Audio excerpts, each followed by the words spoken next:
Баршаңызға сәлем, каналыма қош келдіңіздер. Бүгінгі бейнеде өте дәмді оңай қысқа баклажаннан салат дайындаймыз. Салаттың жасалу жолы оңай, сондықтан міндетті түрде осы рецептпен жасап көріңіздер.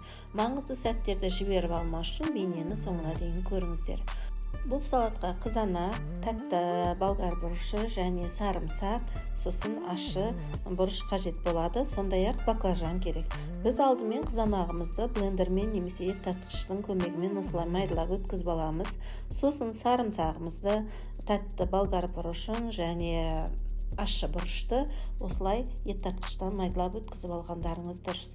Ащысын өз қалауларыңыз бойынша қоссаңыздар болады. Сосын тәтті бұрыштың түсі маңызды емес, қызыл, жасыл, сары түстерін қоса берсеңіздер болады. Ең бастысы бұл тәтті бұрыш болса болды. Мен осылай барлығын ет тартқыштан өткізіп майдалап алдым. Құрметті оқырманым, осы YouTube каналымда салаттың түрлері көп. Каналыма тіркеліп, асықпай қарап шығуыңызға болады. Жалпы біз осы қоспамыздың бәрін ет тартқыштан жақсылап өткізіп алдық. Барлық қоспамызды майдалап ет тартқыштан өткізіп алдық. Енді бір-бірімен жақсылап араластырып, жоғары отқа қайнағанша қойып қоямыз.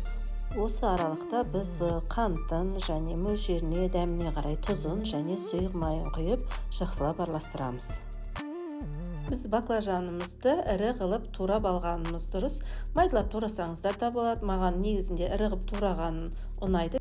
Егер баклажандарыңыз ірі болса, ортасынан бөліп осылай турасаңыздар да болады.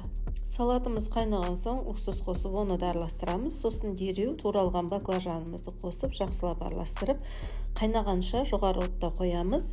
Ал қайнағасын баклажанымыз бен салатымызды 20 минут баяу отта қайнатып аламыз. Салатымыз дайын болғасын, банкілерімізді залалсыздандырып алдым. Барлығын осылай банкіге құйып, салатымызды қақпақпен жақсылап жауып шығамыз. Міне біздің салатымыз дайын болды. Салатқа керек құрамдарды осы бейненің астында описание бөлімінде жазып қалдырамын. Міндетті түрде қарап шығыңыздар. Істеріңізге сәттілік, ас болсын.